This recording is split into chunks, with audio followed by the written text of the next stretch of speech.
Joseph D'Angelo was in the Navy. He was a police officer. He was married.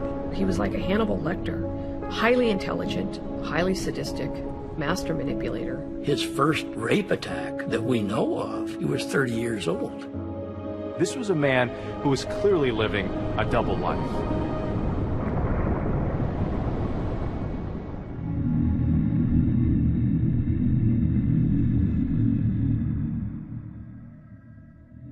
A man in a leather hood entered the window of a house in Citrus Heights and sneaked up on a 16-year-old girl watching television alone in the den. He pointed a knife at her and issued a chilling warning. Make one move and you'll be silent forever, and I'll be gone in the dark. Crime after crime, it was that same terrifying. It was a time when a vast area was terrified of one evil being. This was a criminal who went by many different names. He was known as the East Area Rapist in Sacramento County, the original Night Stalker in Orange County. He would put his knees on the victim's chest, and he had a gun in one hand, a flashlight in the other. Peepings, prowlings. He put plates on the man's back, and he told the man, if I hear these rattle. A campaign of cruelty and viciousness that lasted for decades. Welcome to Crime Scene, a podcast that examines real-life crimes. I'm Michelle McNamara of TrueCrimeDiary.com. Michelle McNamara was a true crime blogger. She was a writer and producer. She was a citizen detective and a true crime writer. Very much being a mom during the day, very much writing about true crime at night. She was working on all different types of unsolved cases. Then she found a case that really dug its claws into her. Offender. He murdered more people than the Zodiac Killer, but has little name recognition. Partly that's because he moved between communities, and his crimes spanned 10 years. Everything about it is a mystery, and it has such a boogeyman aspect to it. Michelle used to talk about this case, and the thing that boggled her mind is that people didn't know about it. This was one of the most horrific serial killers in history, and nobody talked about him. It's summer, 1976. It was the bicentennial. It's all about happy days. Laverne and Shirley. Hassenbeff Incorporated. In those days, the middle class in America was thriving. We felt safe, but the crime rates were going up. But suburban Sacramento was considered a safe place in the mid-70s. You could ride your bike all over town. My parents would just tell us be home before dark. People didn't lock their doors, they left their windows open, especially people close to the river. We'd get the Delta breeze.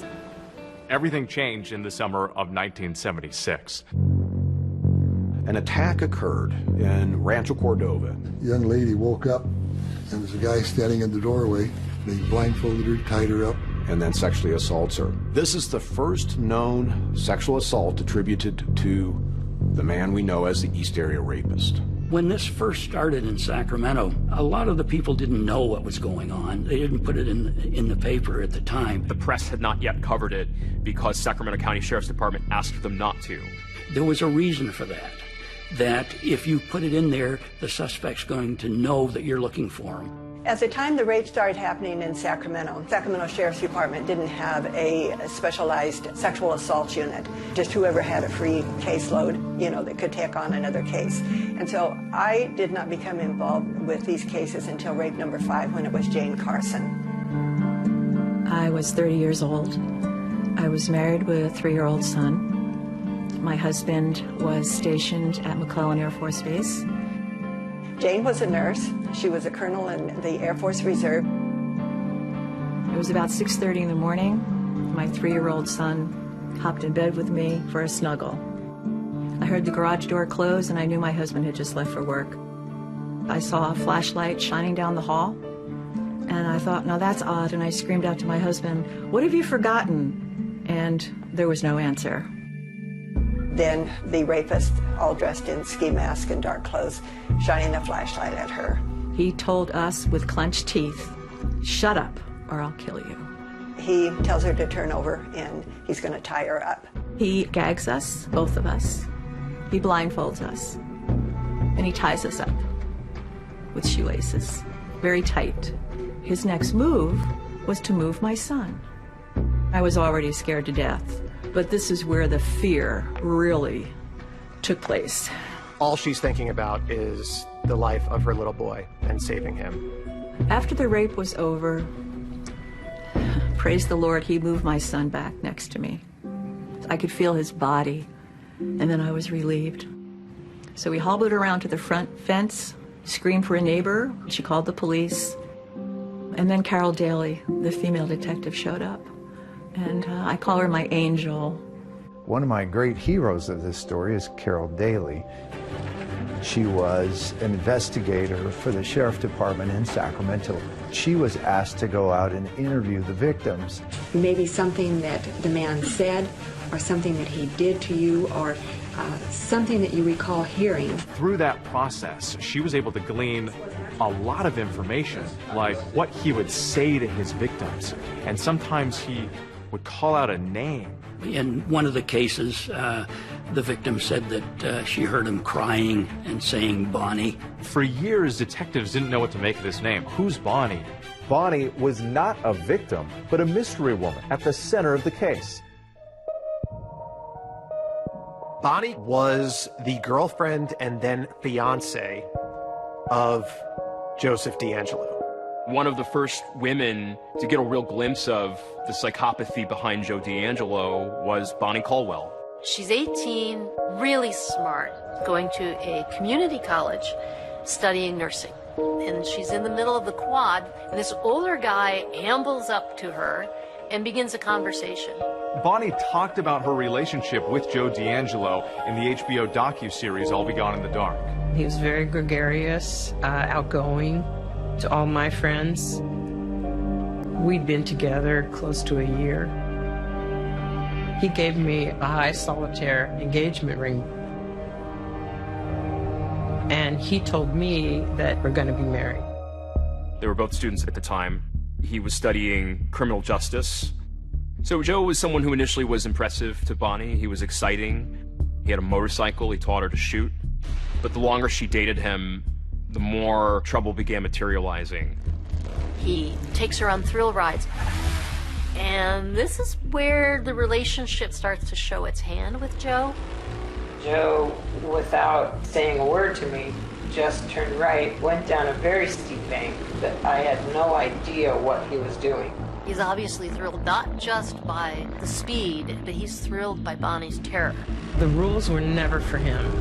So many of the things that we did together, he pushed me toward fear. As they're riding on a motorcycle, the German Shepherd comes out from the side of the road and nips at the tires, and Joe swings a foot out and breaks the dog's neck instantly. There's such an efficiency to his movement that stuns her. Eventually, Bonnie said, "I don't want to be with you anymore." She actually broke their engagement. I think it's a foreshadowing that he was going to use violence against people in the future.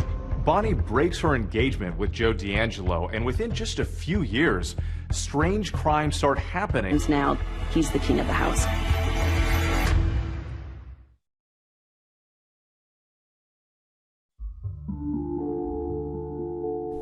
Every obsession needs a room of its own.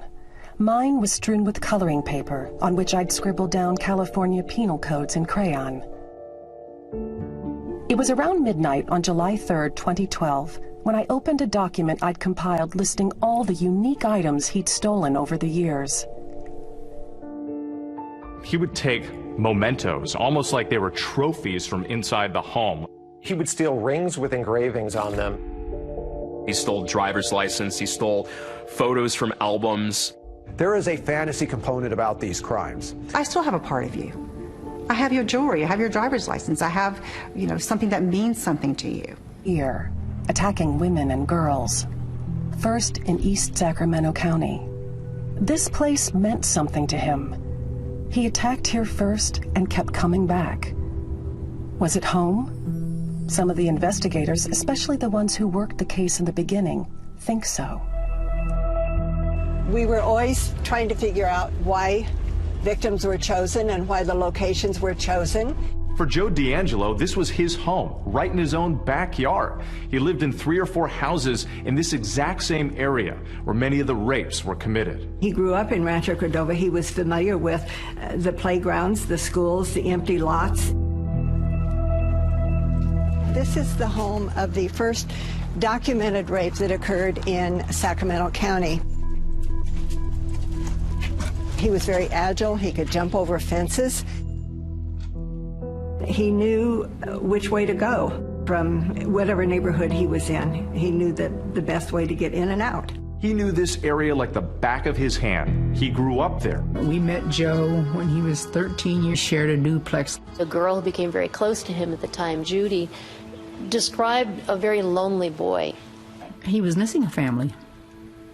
His mother and father had split when he was young.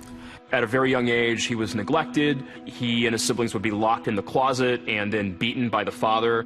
Per his siblings, Joe D'Angelo received the worst of his vitriol and anger when they were growing up. Joe was always over at our house, and he just became a good family friend. He never talked about himself. He never talked about any problems he might have. He never discussed anything that was bothering him. They started reporting, the peeping Toms here in Rancho. And I remember I was in the bedroom and I was asleep, and I had this feeling. I woke up because I had this feeling somebody was there. And when I looked up and glanced towards the window, I saw this outlined figure. I didn't do anything to let him know I saw them, that I was aware of them. So the next morning I came in here and I says, Dad, I says, somebody was peeking in my window last night. And he says, what? And I says, yeah. And there was footprints out there in the dirt, 2 distinct footprints there. It's very common for sexual offenders to start out, particularly in adolescence, as peepers or voyeurs that are creeping around the neighborhood, looking in windows, watching women undress, almost like a training ground. Many of us had never seen anything like this before in our career. His whole thing was terror. It wasn't the sex. It was the terror that he wanted to put in these people that was his #1 priority. His victims ranged in age from 13, I think,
Swear I won't forget this, why do I regret this? In my mind reckless, thoughts are feeling endless. Sitting up, I'm breathless, anxiety's infectious. I feel so defenseless, betrayed and embarrassed. I hate being open, I hate being broken. I feel like an ocean filled up with emotion. Anger ain't a potion, rub it on like lotion. I can feel it soaking, reopen, the scars have awoken.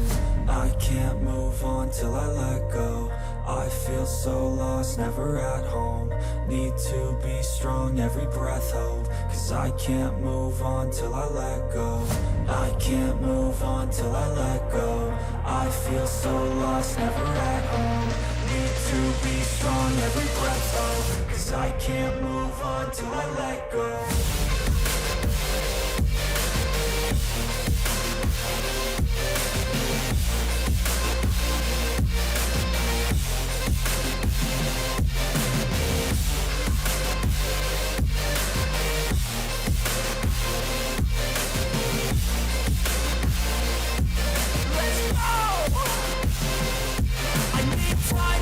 The pain makes it real. I don't wanna feel, I just wanna kill the bad thoughts and steal a good thought and feel. I'm just lost to feel, I'm just lost to feel. I need time to heal, I can't steer the wheel. Cause this drive it heals, and it gives me chills. A nice road it feels, I slip off the peel and crash all the steel. Will I ever heal?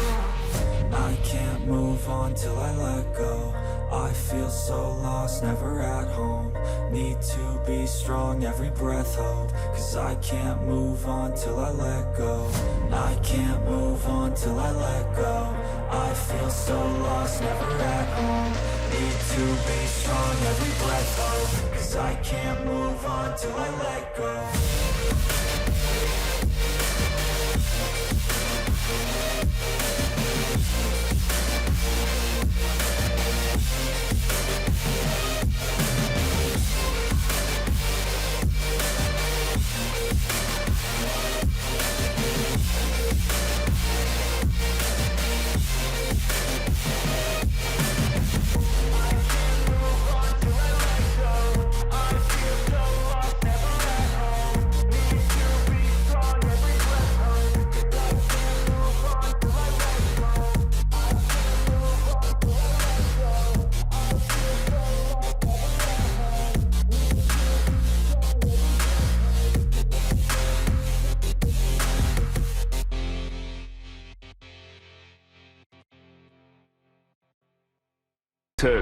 To 39.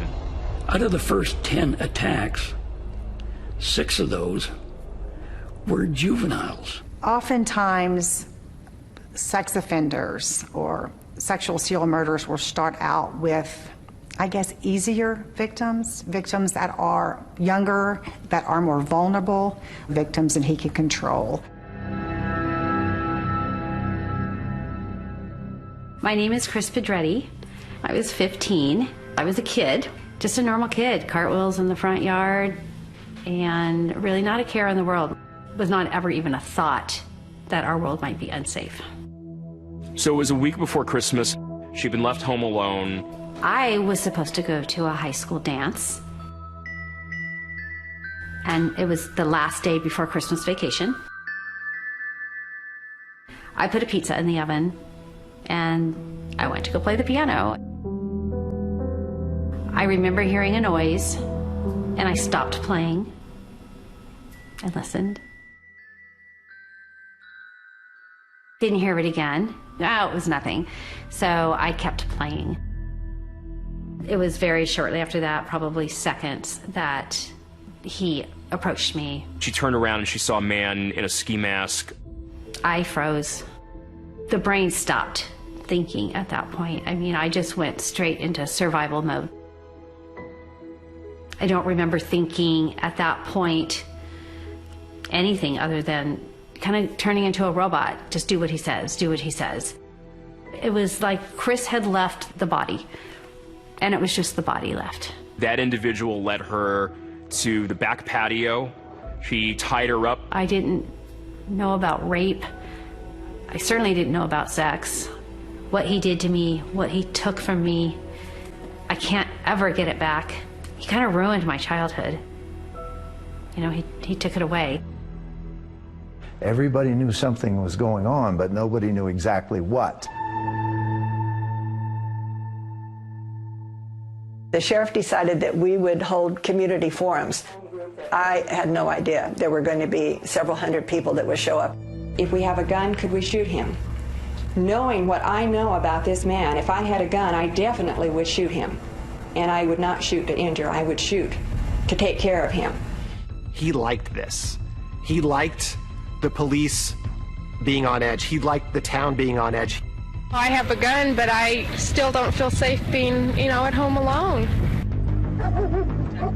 Law enforcement was bracing for more attacks as his rampage of violence continued. His tactics were changing, and no one knew what he would do next. So I have to admit, I'm scared to death.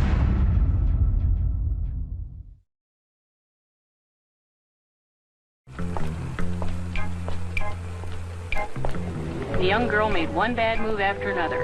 Her attitude was much too inviting. She should never have stopped to window shop at night. In the 1970s, when a woman reported rape, she was shamed, she was blamed.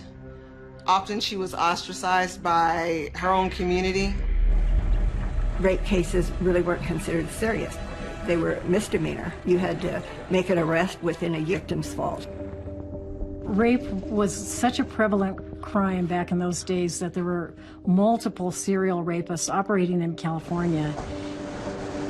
217 were reported last year. That's about one every day and a half. In the Bay Area, you had the stinky rapist who smelled like diesel fuel. I had pillowcase rapist. You had the key car rapist. When the East Area rapist became active in Sacramento, he quickly upstaged all the other rapists in the area because of how terrifying. Over rape is mounting in this community. There was panic in the city of Sacramento. The fact that they couldn't catch this guy just ignited the city in fear. No one knows where or when he'll strike again. They were getting guard dogs. They were putting in alarm systems in their homes. Have the dog in the house, the big dog.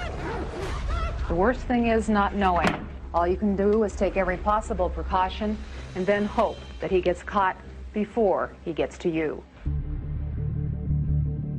Every day in the newspaper, it was number 8, it was number 10, it was number 15, 20. It just kept going on and on and on. It seemed like every time investigators thought they were getting close, he would disappear. But he kept attacking again and again. He was elusive, like a puff of smoke in the night.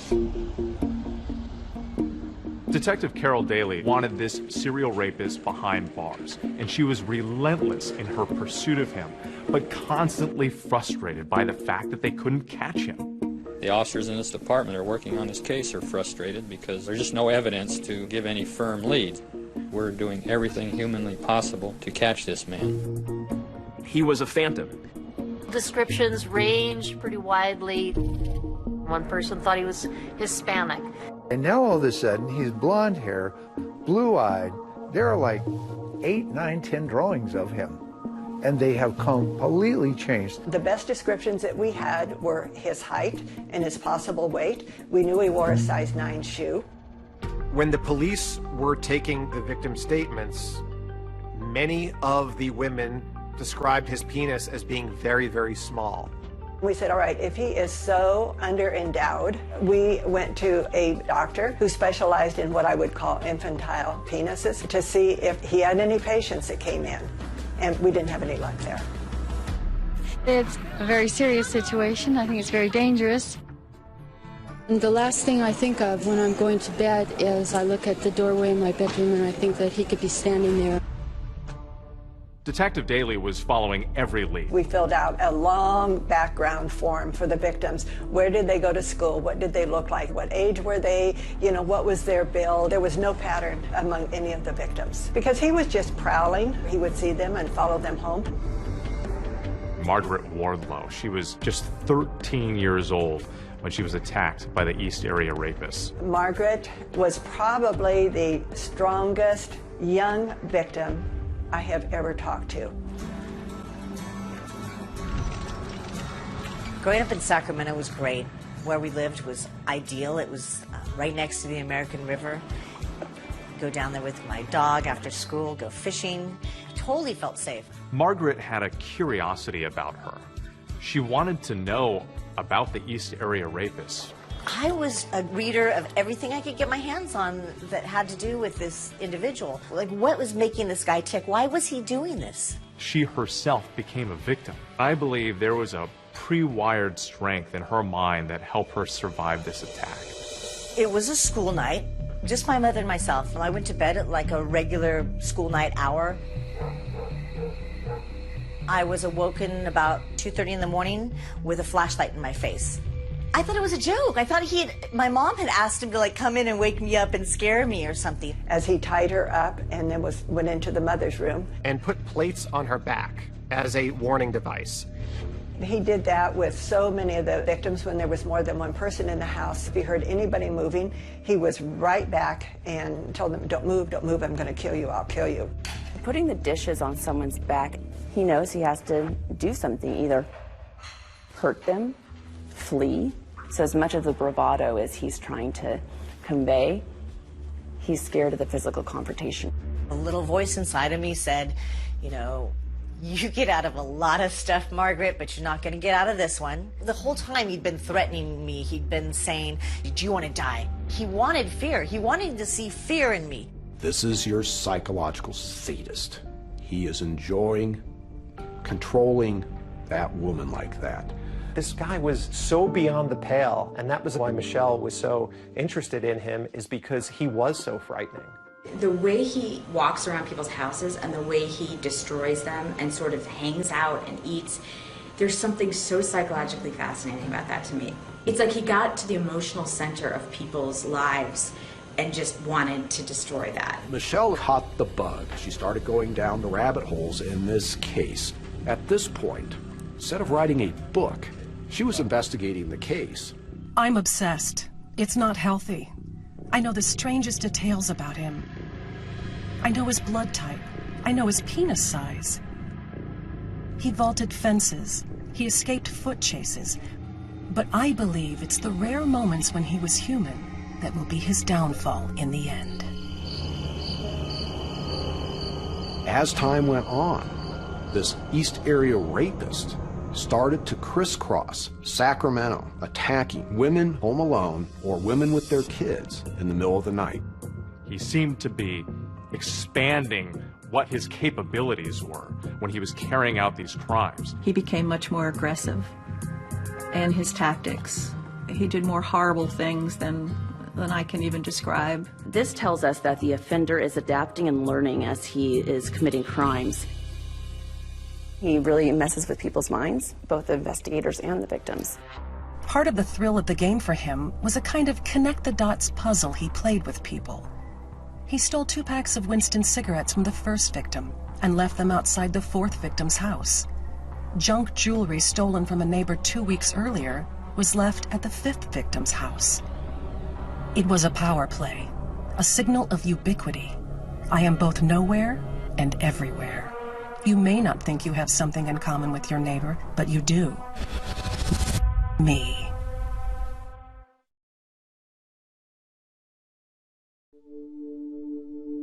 Michelle started as a blogger talking about cases that no one else was paying attention to and trying to get people motivated to look at those cases. The case dragged me under quickly. Curiosity turned to clawing hunger. I was on the hunt, absorbed by a click fever that connected my propulsive tapping with a dopamine rush. I wasn't alone. I found a group of hardcore seekers who congregated on an online message board and exchanged clues and theories on the case. Citizen sleuths, they are ordinary people that go to work, they go home, they put their kids to bed, and then they go on the computer. And they spend hours and hours trying to solve certain crimes. My name is Paul Haynes. I was Michelle McNamara's research collaborator. When I first began learning about the case, there was a specific forum dedicated to the East Area Rapists. It was the most active forum on that website. Paul Haynes was a writer living in Florida, and Michelle recognized that he had a great proclivity for digging into old archives and things. It was a case that a lot of citizen detectives got into because they should shine like Hansel's breadcrumbs in the woods. My name is Kay Gilbraith, and I call myself a researcher. I started seeing patterns emerging to me where I became... Spending every waking hour trying to find men who fit the criteria. And it was at that time that I first connected with Michelle. It's a fascinating community. I had been on those boards for a while following the story because everyone had such great information. Michelle's quest was to get this case solved. She just had an abiding curiosity in letting the details lead us to the perpetrator. The East Area Rapist would target not people, but neighborhoods. You can see the proximity of these homes to green belts like drainage ditches and creeks and canals. We believe he used the canal as an escape route, which ran along the back of so many properties. He was a great escape artist. These are passageways that this killer used to surveil the residents unseen, cloaked by the darkness of these green belts.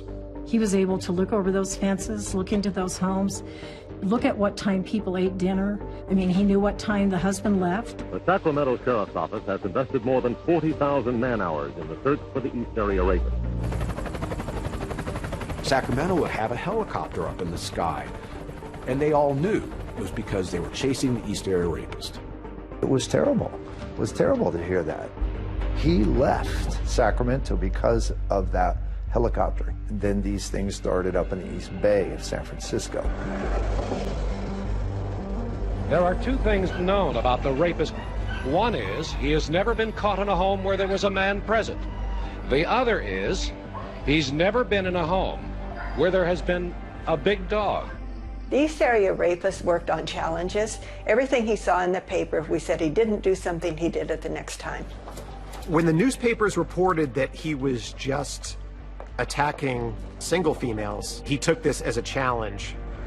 At attack number 16, he's starting to attack with a man present, and then 2/3 of the attacks he does since then has a man present. He is purposefully choosing couples. My name's Gay Hardwick. And my name's Bob Hardwick. And we've been married 41 years this August. Happily married 41 years. Bob and Gay Hardwick were a couple living in Stockton, California. We had picked out a home in one of the little picture-perfect tree-lined streets. We were just happy in our new home, living together. The day of our attack was March 18th, 1978, and we were attack number 31. We had gone out to dinner and a movie, normal Friday night, and we came home around 10 o'clock and went to bed. Later that night, we were awakened by pointed... That's your hand. And I'll kill you. Ultimately, he moved Gay into the living room where he sexually assaulted her. You're convinced at that moment that this is not a full human being that you're dealing with. He can not only humiliate a woman who's about to rape, but he can also completely, in his mind, emasculate her partner, putting him in a position where he is helpless and has to listen to what's going on in a different room. You know, $6 million man. We have the capability to make the world's first bionic man. Oh, talk to me, good buddy. And Burt Reynolds, you know, these are the icons and wives and their girlfriends. I never talked to anybody about it over the years. I just wanted to put it out of my mind, you know. It was, we're going to get through this. We're going to get back to normal. And you don't ever really make it to normal. It was tough, but, you know, I loved her, and I said, we're going to get through it. Our home never felt the same again. Every surface that you could think of was covered in fingerprint dust. It just looked like a smoke bomb had been set off in our house. It was contaminated and ruined for us. He wasn't out attacking people on lovers' lanes or in parks. He was attacking.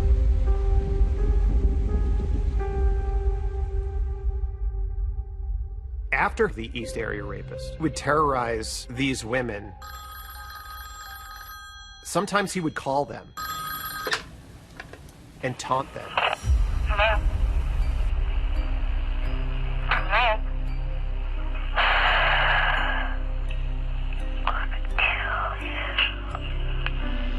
This rapist did not stop with just the assault of that night. He terrorized them their whole lives. This is that psychological sadist at work. He is getting off on continuing to cause fear in his victim.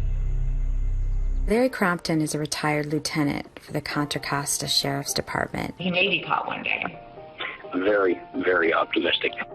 I had worked many crimes while I was on the department. It was me. What did I miss? What did I do wrong? Why didn't I catch him? Helicopters, roadblocks, citizen patrols. He next shows up down in Modesto in June of 1978. He attacks a couple down there. And then 48 hours later, he's up in the town of Davis, over 110 driving miles away, and is attacking a UC Davis co-ed there. Early Wednesday morning, the infamous masked man made his 44th attack. And ultimately, that turned out to be true. You should have seen me coming.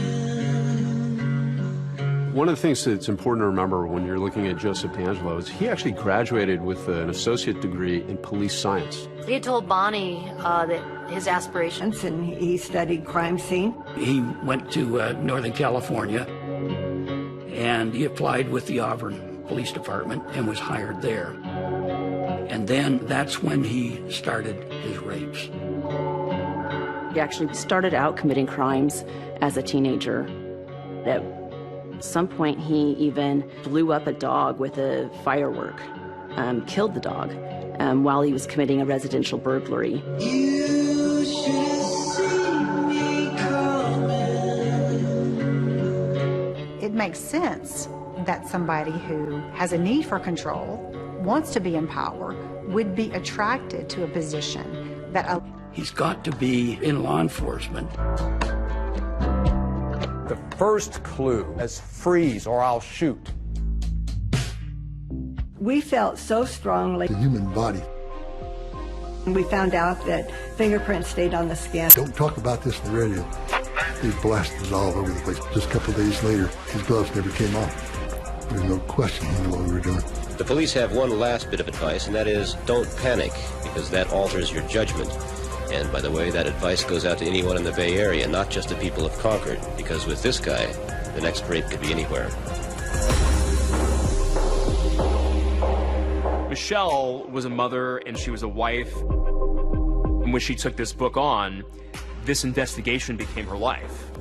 It's really, the obsession is with the investigation. And she knew that when you look at cases out there, famous serial killer cases, they were caught with innocuous things. He was, first and foremost, it seems to me, a burglar, a cat burglar. I think Michelle felt that if she could find one of the items that had been stolen in any of those rapes or in any of those burglaries, she could trace that item back the way you would trace someone's ancestry to its original owner. And that would lead to the... It was the initials NR. They were like a 1950s style.